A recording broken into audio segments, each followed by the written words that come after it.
Okay. Yeah, and after the data mining with Victor, I'm glad to announce now I hope right, Kraljevski. Sorry, yeah, he's from IKTS, which is the hosting institution of the summer school, and this is now about another topic which is in this advanced technique session. It's about cognitive material diagnosis. So maybe data mining or data assessment, which might be used later on in these techniques. Victor. Thank you. So good afternoon already. I'm honored to be here and have the opportunity to present our work in our group. As already know, I'm an employee of the Fraunhofer IKTS Institute. By the way, I'm the first time in this building today because I'm not residing in Dresden. We have a project group which is in Cottbus. Cottbus is a city which is halfway between Dresden and Berlin. And the group is established there as a part of a project which was founded by the Brandenburg government, the Fraunhofer Institute itself, and also, let's say, we also gained a lot of industrial projects. So I can relate with the previous presentation that this group of data scientists that earn money and they don't provide, let's say, redundant information about the temperatures, that is our group here. So what is cognitive in this case? Cognitive is, let's say, this would be like the simple definition as human-like. Material diagnostics, we actually build systems which are trying actually to assess the condition of material. So what is material now? Could be an object. It could be a, let's say, we even go and generalize material that could be even a living organism in this case, which we assess, let's say, the condition of that. I will give you some interesting examples. So the first group is machine learning and data analysis, which is situated here in Fraunhofer IKTS, but not in this building, on other building near the airport in Dresden. And the basic, what we are doing here is acoustic diagnostics. So we have a lot of experience in acoustic diagnostics. Most of colleagues, we were former colleagues on the TU Dresden, on the Institute for Signal Processing and Speech Processing. So we have a very, very, let's say, experience in acoustic diagnostics. So the other group is actually the project group, Cognitive Material Diagnostics. The project started 1st January 2019. We're already more than 6 years active. I have to give a wider context why this is in Cottbus. Cottbus is a city known about the coal mines. So the big coal mines which are around the city. So there is a very rich area of those. And dephasing now the fossil fuels in the next years, those mines are closing. And we are actually trying to, let's say, to attract people and companies in that area, providing, let's say, this kind of yeah, we have not only project group, I have to also tell that we are working closely with the Brandenburg Technology University in Cottbus, and since last semester we have our own chair. So the manager of the group, Professor Constanze Čopes, she is also the chair of the Cognitive Material Diagnostics chair on the university. So the competences we are offering, first, most important, signal processing and analysis. So collecting data, then not only acoustic pattern recognition, we also have image, let's say, processing and detection and recognition. We employ artificial intelligence and machine learning algorithms and concepts for technical, biological, and speech data as well. So technical, it's everything we can collect, let's say, from the industry. Biological, there are some funny, interesting projects we have. I hope I will have time at the end to tackle those as well. Structural health monitoring, predictive maintenance, very important. Collecting data with sensors and sensor networks, and also fusing the data on the sensor level, but also on other on the level of features, models, and also the decision layers. So what is the challenge? First is the data collection and storage. So sometimes you don't have data at all. Sometimes you have a couple of samples. Sometimes you imagine that there is such data is never seen and you don't know when you can expect such data to appear. This is the most, let's say, time and financially, let's say, costly part of the data analysis. Then we have different types of sensor signals. We have audio of different frequency ranges. Then we have images, different type of images, normal photographs, X-ray, ground penetrating radar visualizations, all sorts of those. Biological signals emitted by living organism, human as well. And as I said already, technical signals, which are sometimes could be expressed as vibrations. They are not audible for humans, but they could be visualized. They could be also translated and make them. The problem there are no standard databases, so we can train our algorithms and test on them. Because, for example, for speech, you have a distinctive databases. Everyone is developing speech recognizers, testing on them, and they said, okay, we have a word error rate of 0.5%. They're useless in practical use cases because it's trained on audiobooks. No one speaks like the person reading an audiobook. And of course, at the end, we try to communicate with our customers for each use case, try to understand the use case, organize the collection of data, make a feasibility study, provide the first insights about the data, and propose how they can implement this in their own workflow on the production line or testing facilities in the companies.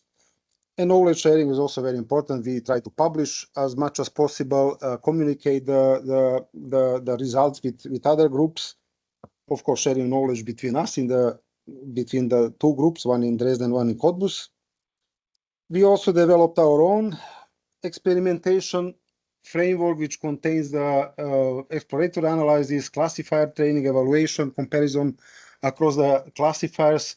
Now we have here one example. There is a ceramic container for batteries, and there is a sensor. Probably here is a piezoelectric sensor, and this is the battery container is excited with a external force. Could be a tap with a hammer, could be a transducer, which is applying, for example, in ultrasound, you have excitation signals in this case. And in this case, we applied few-shot learning because we had only 5 of those objects. And they were geometrically distinctive. So since you already have a different geometry, you have a different character of the object. And the machine learning algorithm will learn the different geometry, not the feature you are looking for, which is the damage or the different or the structural difference in this case. So few-shot learning tries to learn the features, taking out some of those samples and try to test on the sample which is not included in the training. Yeah, so here we have the raw signal. Here we have the primary feature analysis, which is a spectrogram. We have the frequency range. We have the time range. So things are happening not only in frequency range, they're also happening over time. So therefore, this spectrogram, let's say, visualization or data format is very useful in these cases when we have some transient. You see here, for example, the sound is dispersing the vibrations through the container, and then over time, some of the frequencies are decaying and so on. So I will just now go quickly through what we are doing in the group. Image processing, computer vision. We have 2 experts which are dealing with that. Instead of recognizing cats and dogs, we had an interesting project trying to recognize wild animals. The problem was here again, the data was very sparse in sense of that there were a large amount of such wild animal images. Using existing models for fine-tuning difficult because you have different environmental influences here, the weather was different, so on. So my colleague, he actually augmented the existing data. So he expanded the image data set with adding artificial fog, or let's say adding background noise, flipping the images and so on. So artificially to increase the amount of data that could be used to reliably train the system. This technology, I mean, this approach could be, let's say, be applied to any kind of image-based data set we are collecting in different use cases. Then we have automatic quality control in battery production. So what you see here is a microphone. So this is a microphone standard, and this is a measurement microphone, which is very close to this part, which is actually laminating the battery components or whatever, and just collecting the sound over time and try to find out when this will, for example, start to diverge from the expected. This is, let's say, could be also interpreted as anomaly detection. So most of the time, everything is fine, except one time which is not seen, which is deviating from the expected condition. In order to tackle the scarcity of data, we also have a couple of implementation with digital twin, when we are simulating different processes and generating synthetic data that could be used, and it's used for let's say, training of those models. We have one example here with the sintered cogwheels. There was a project where there was a company, and we ordered defect sintered cogwheels. So we send the normal one, I mean, with a good quality, and they introduce artificial damage on that could be expected in the production procedure. So, and then we use those to train. But at the end, we would like to actually make a digital twin of the sintered cogwheel like this. This is a very simple model, two-dimensional. The dispersion of the vibration of the ultrasonic excitation signal is given here. Then is a small damage failure here, flow introduced. This is the original one. The idea is here, the ANSYS was used to model this, to simulate the dispersion of those. They were like points where like they were simulating sensors and accepting those signals. And it was actually, you can see here the difference between the one with the blue one is the one with which is not damaged. The orange one is a damage. So there is a difference between those, and the machine learning model was able to capture this and reliably classify them. So predictive maintenance, we have a devices, we have a machinery which is operating for a long time. Of course, for the maintenance, you have to shut down the production line and then repair, exchange the worn out devices or parts, and then to again start so the idea is actually to predict the optimal point for the next repair or the shutdown. So to predict in advance instead of waiting that this part will, let's say, fail, and then you have to shut down the complete line. I have examples also of those. Data fusion, it's not only data fusion, so we have sensors, array of sensors or network of sensors collecting raw sensor data. We can do the data level fusion in this case. So imagine that we have 10 different signals. We can just collapse them, actually add to concatenate them or stack together and use this as a data point. Or we train for each of the sensor signals different features, on the feature level. Or for each of the sensors, we are training a special classifier and do the decision fusion on the classification step at the end, when multiple models are actually voting for the outcome of this. So I have no idea about refractories. I research a little bit around. As I said, our group is data type agnostics or material agnostic. We don't care what we get as a data or data set. So of course, you can also use these techniques for non-destructive testing to detect flows, voids, delamination, see the uniformity of the material. I also have an example which is not directly related to refractories. Monitor wear and degradation over time using acoustic emission testing. So let's say monitoring continuously the noise of the facility or the machinery or the device, and then see, okay, now there is a acoustic event which is indicating that there is some problem there.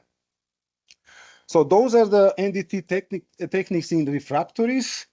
Most of them you have to shut down the facility. On infrared thermography is the one, and the acoustic emission that you can use online all the time. I will present our use cases which are not directly related to refractories. We had projects and we also did a non-destructive testing on refractory materials, but because of the non-disclosure agreement, I cannot present those. But the approach is a pretty similar. Yeah, as I said, we are dealing with small data. Sometimes the data is not labeled. In the first case, we know that there are two classes of data. We have no idea what is where. This is a very, let's say, simple placative example with the two half moons. Imbalance data, one class has more data points, another class has less data points. Missing data, sensor failed. You have this Excel table, and then you have not available or not a number, and so on. So you have to do imputation or, let's say, generating that missing data.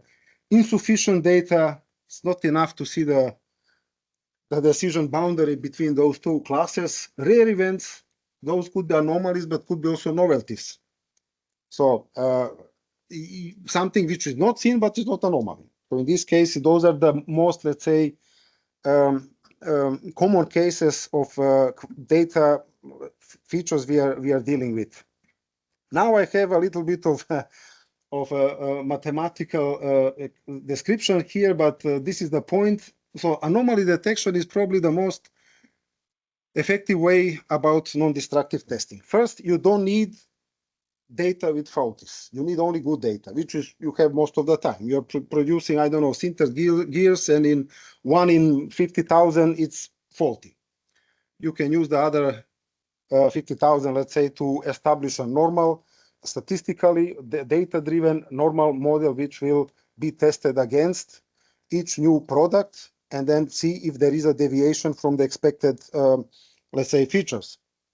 Statistical features. So therefore, we have a data set which is divided in class 0, class 1. Class 0 is the faulty class. Class 1 is the good class. And then this data set, so we want to find the probability where the good class is provided by the data point of X, and it should be always between 0 and 1. In the neural network classifiers, when you have a binary classification, the output of the neural network is pseudo probability between 0 and 1. So closer to 1 is better, closer to 0, the quality is worse. Performance metrics in machine learning, everyone is talking about accuracy, and accuracy is very misleading. So especially when you have imbalanced data. So accuracy is simply, let's say, calculated. This is a typical confusion matrix. We have true positives, true negatives. So imagine the true positive is the event you really want to discover, which is the faulty or damaged object. We don't want to miss that one. If we see it's faulty negative is very critical error because you are missing the damage. So you are saying, okay, this part is good, or the patient is healthy and he is not healthy. So this is the type 1 error usually, and therefore we have other metrics, precision and recall, which are taking into account these false negatives and false positive events or misrecognitions. Upon then there we have the F1 score, they have the Matthews correlation coefficients, which are giving, so all those metrics should be calculated that you can have a good comparison among the models. Accuracy alone is not good enough. And the balance accuracy is even more complicated to calculate, because the simplest form is to have the mean between the class accuracies. But a class accuracy could be represented with a probability density, And the expected accuracy is the convolution between the probability densities between the two different classes. And this is called expected balanced accuracy. And unfortunately, it will never be 100%. So although many of my colleagues, they were like, let's say, disappointed, oh, we have a classifier, but it's not 100% because we don't have enough samples to statistically say this is one experiment. So therefore, always the results should be presented with the confidence intervals. And yeah, so I have time, 20 minutes, maybe more. Yeah. So this is the use cases I would like to present, and they could be easily translated to refractory materials. So what you see here is a measurement stand. There is a glass bottle, infusion bottle, intravenous bottle, and there's my colleague is knocking this with a model hammer. So with a external force exciting the resonant, let's say, acoustic resonant effect that could be now here recorded by several different microphones from different directions. First, I will start with one use case. Anomaly assessment in sensor networks is not only enough to say, oh, there is anomaly, but how severe is this anomaly? We had two objects. One is an aluminum plate, another is the carbon reinforced plastic plate. The first one, we introduce a cut from the 0 point and each centimeter in the both directions. Then we have here there are 8 ultrasonic transducer. Each ultrasonic transducer is sending the signal, everyone else is receiving. So therefore we have 56 signal per path or 56 different sensors. And now we can do the fusion on the feature level, or we just train 56 models, which will vote about the condition. So of course the anomaly is increasing. Another case is here, the red dots here are actually the impact. We use the metal ball to drop the ball from with different energy, so which means different weight, and add cumulative damage to the carbon fiber plate here. So again, we have transducers. Again, we have the path one is transmitting, everyone is receiving, and those signals are now in this case we have 132 different signal paths or different sensors that could be also fused. The idea is here, because this is a controlled experiment in the lab, we have much more defect data than the normal one, which is a opposite of you can expect in the reality.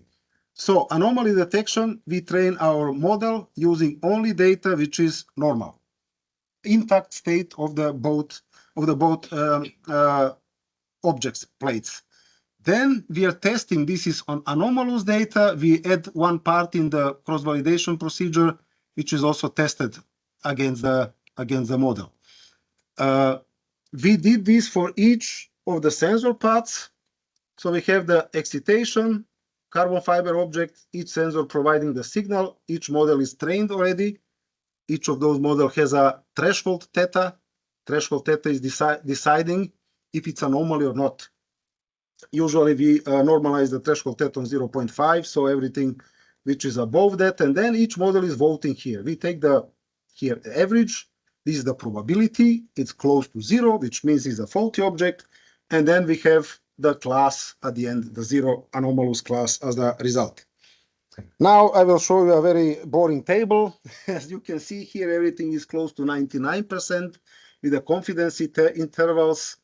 Some of the classifiers didn't achieve 100% or zero error rate, but then we are also calculating the confidence margin, how far there are the probability scores between these.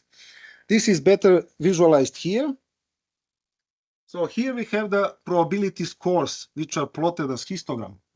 So 0.5, everything on the left side is the normal one. As I said, this is already normalized, and everything going towards 0 is the defect. And we can see here that there is almost linear, let's say, dependency between the between the length of the damage expressed in centimeters and the probability, this pseudo probability. In the other case, we see here 6 clusters. Those are the impacts, the cumulative impacts. Those probabilities are saying here that, okay, there is a damage, and we can exactly see that each new damage is adding more, let's say, probability closer to 0. So this could be evaluated with the R square metrics, also the silhouette coefficients, and we also compare this across different features, different classifiers. Here we have the autoencoder, we have hidden Markov model, which is a little bit obsolete, then support vector machines, information forest, and we can see that it's here with a little bit of calibration, we can exactly infer from the neural network model the severity of the damage. I already mentioned the infusion bottles. This is the experiment. We have 4 microphones here. There is a bottle on the stand. A human operator is knocking the bottle with a modal hammer from different positions. So we can, let's say here, expect a human bias, because it's a human involved in experiment. If some other human comes and do the knocking on the bottles, could be done on different way. The problem was again to collect. So we have bottles which are intact. Then we have artificially damaged bottles. There were students knocking them with hammer and breaking the glass. But there were only 3 of those which are not naturally damaged. And those are here. I hope I can, so you can see, for example, here, those are cracks which are almost invisible, and they're very dangerous because they will let air in the intravenous fluid, which could be dangerous for the patient. The problem here was each bottle has still the aluminum cup. Some of them, they have rubber, and some of them, they had still some fluid inside. So now the bottle has its own character, own personality. And the problem here was the machine learning algorithm is learning this personality is labeled as B, not because of the damage, because of maybe the aluminum cup, the fluid inside, and so on. That's a very common mistake, let's say, or danger you can do in machine learning. So here we see the raw signal, which is the signal, actually the noise from the bottle ringing after knocking by the hammer. This is the visualization of the spectrogram. This is the secondary feature analysis. We employ, let's say, the principal component analysis to reduce the dimensionality, find out where are the most important features. And of course, since you have image here, you can also apply image recognition or object detection algorithms in this case. So 2-dimensional convolutional neural networks, like for recognizing any, let's say, objects in an image. Cross-validation was difficult. Simple stratified 5-fold would introduce this bias, what I already said. But then we trained this on the only valid bottles, 2 of 3 bottles which were naturally damaged, and try to test on the unseen bottle. That was difficult, and we got only results in the second experiment that's more important here. This is the error, and we are interested in false negative rate. This is the critical one. And we have error here like 767, which is the best case. But this is only after 1 knocking, because the human operator can knock this 3 times, and then you have 3 results provided by the model, and you can fuse the results. There could be, again, some majority voting in this case. So because this is non-destructive testing, you can do the testing as many as you want and increase the accuracy in that way. So now we have the acoustic emission. That was also another interesting project. It's a magnetic valve. Magnetic valve has a piezoelectric sensor as a ring. And they had 8 of those magnetic valves switching on and off for 6 months. So you can imagine the colleagues sitting in the same office. They had fun to hear this for 6 months. And only 2,000 switching cycle was recorded, because it's a lot of data.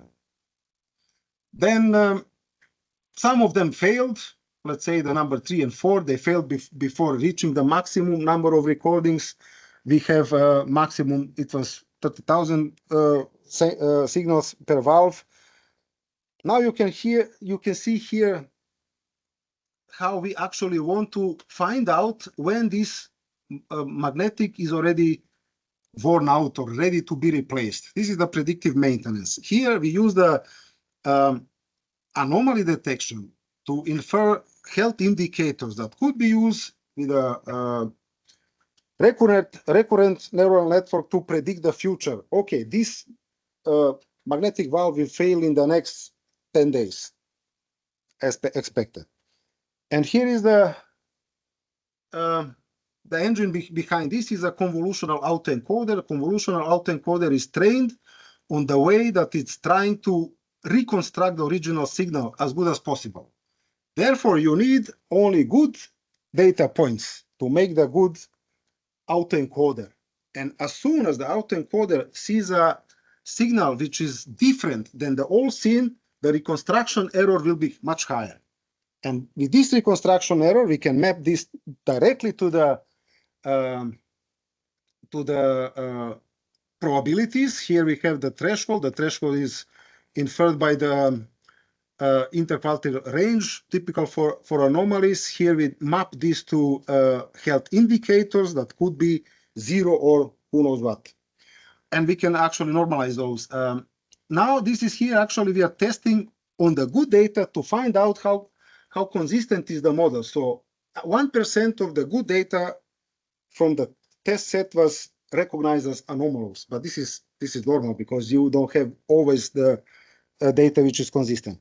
Now the really interesting part, the manufacturer of these magnetic valves, he specified a service time of 10 million cycles, which is actually 4,000 hour samples, which were taken each 2,500 times. And you can see here around 4,000 that something is going on. The first here is probably that the sensor was a bit loose, is not.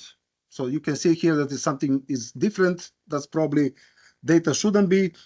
But here, for example, around 4,000, you see a lot of variation, these health indicators. Some of those failed. You see the vertical lines. Some they continued clicking, but the quality of opening and closing the cycles was not on the level which is expected. So this is actually, we confirm what the manufacturer already stated. 10 minutes? Yeah. This is a fun use case. Acoustic resonance recognition of coins. Practically, it's useless. No one will use this. But the problem is how to demonstrate machine learning on a fair. You're going to present this in front of someone and say, okay, here is my table with 99% accuracy. The idea was someone is tossing a coin into the container. So we had first a glass bowl, then there is a acrylic container with a metal surface, and then we have rippled glass here. So, and then we collected coins of different nominations and different countries. So the euro coins, sometimes you can recognize, oh, this is one from Spain. This is one from Vatican. We had even from Vatican. And the first idea was, okay, let's, by dropping the coin on a metal or glass surface, recognize what the nomination of the coin it is. Again, the same story. We have a raw signal. We have some kind of spectrogram, secondary feature analysis. And again, was a problem how to organize the experiments. So you can see the most confusions here are between the coins with a very similar size, which would be expected. 1 cent with 2 cents. Here is 50 cents with €1. They have the exact size, the different weight and different material, and so on. Again, the accuracy in some cases here, for example, with a rippled glass, it was very high, because when you drop the coin on a metal surface, also the metal surface will resonate. So it will give another noisy, let's say, signal. Now, the interesting part was here. Let's try to recognize coins from different countries. There was a student later, he made the demonstrator. The demonstrator was pretty reliably recognizing which coin was dropped. But then there is a special mode which could say this coin is a German one or from Spain with much less accuracy because there is a different design on the coin on the surface of the coin. But it makes a good demonstrator. There is always a wow effect. Okay, give me your euro and then try to recognize it and so on. Yeah, I'm almost done. So another here is again we are using autoencoder. We have ultrasonic. And now we are testing the lamination or bonding between metal sheets. This also could be, let's say, translate to refractories. So we have aluminum sheets, 4 of them, and we have epoxy glue between them. So this is very well glue, except you can see from the corners that there is a little bit loose. We use a true scan ultrasonic. So this is the best what you can find. True scan means you have a transducer from one side, transmitter, from other side, the receiver. This is the best quality, but we want to use only one side, which is the pulse echo ultrasonic testing, because not all objects could be accessible from the both sides. So there is a small machinery here. You have the transducer, you have small wheels, and each XY point on a grid here, the ultrasonic response was taken. We use the middle part of this for training. And we use a test sample which introduced impurities. So those are sticky tape here. This is also kind of like void. You see the corners are also very badly bonded with the glue. And already you can see from the raw signal that something is going on. There is some reflection on the point, on the grid point, where is this cavity. I will skip the details. Again, we have the interquartile range to calibrate the threshold. And this is the interesting part. This is the true transmission ultrasonic. This is the one you get, the visualization you get from the ultrasonic measurement device, where the expert should tweak some time window of interest, and you can see here that these impurities are not visible. Our system applied on raw signals or this already primary feature engineered features can see directly everything. So without setting any parameters, it's already calibrated. You only need to calibrate the scale here that is better visualized, but all the components here are very well visible. And this is achieved only by the pulse echo ultrasonic transmission. Okay, so there is a very short one. I will just go through the last use case. It's also very funny. Paper tissue softness rating by acoustic emission. So this is hygienic products like handkerchiefs, like for wiping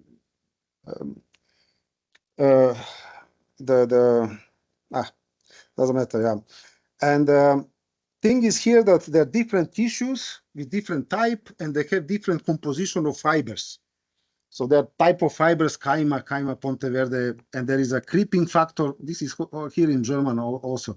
And the properties are different stretching properties and different weight per density per surface and so on. So here we can see good standard, which is a soft, which is, let's say, more preferable by humans.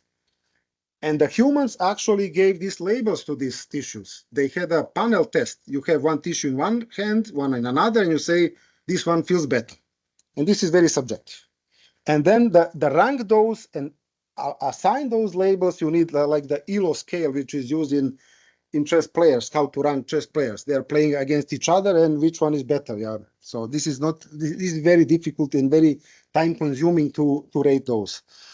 So in this case, you can see good standard, you can see the bad standard. The bad standard has a longer energy emission over time, which actually indicates that the fibers are more hard and you need more energy and time to break them.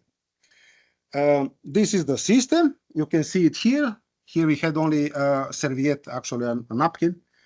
And the system is automatically ripping this in two. There is a microphone which is collecting the signal. Now we have the one dimensional convolutional neural network. Then we have again, two convolutional. Now we have three different classes, good, medium, and poor standard in related to softness.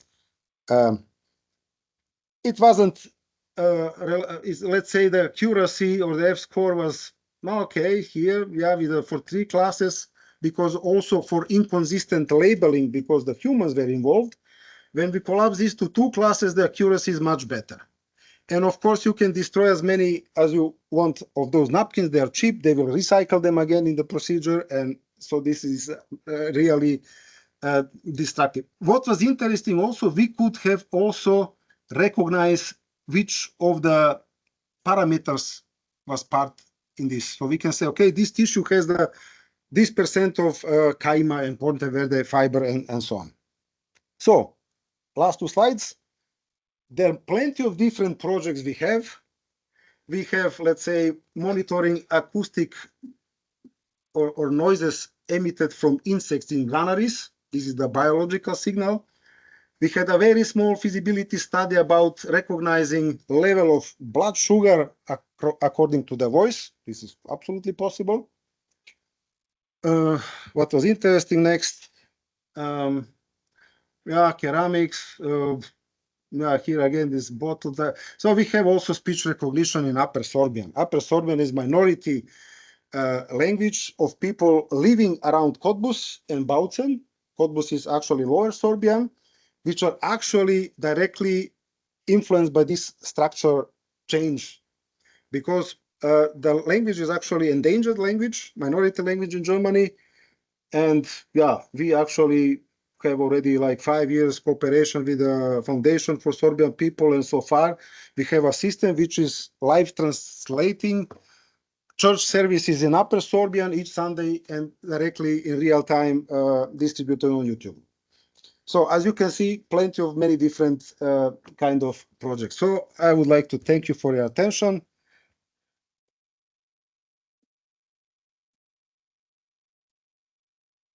Yeah.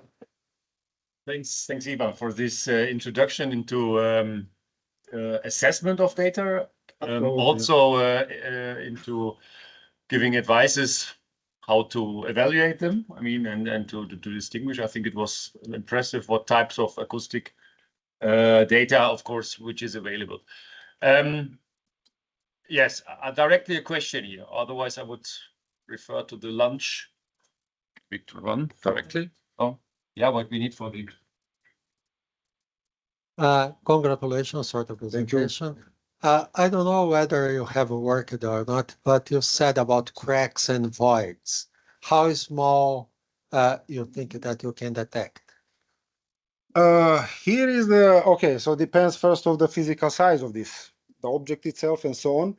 And of course, the frequency of the excitation signal. The higher frequency, it's possible to get more resolution in that. Usually when we collect data is always going maximum. So we have with the highest sampling rate, with the highest frequency, and when necessary later, we can downsample this. So it's very difficult to say that. So depends again, ultrasonic measurement is the most consistent and noise-free. In this case, you can have a very consistent model of a normal state, of not anomalous state. And then even you can, let's say, sacrifice these false positives, 1%. It's no problem. You can check them again.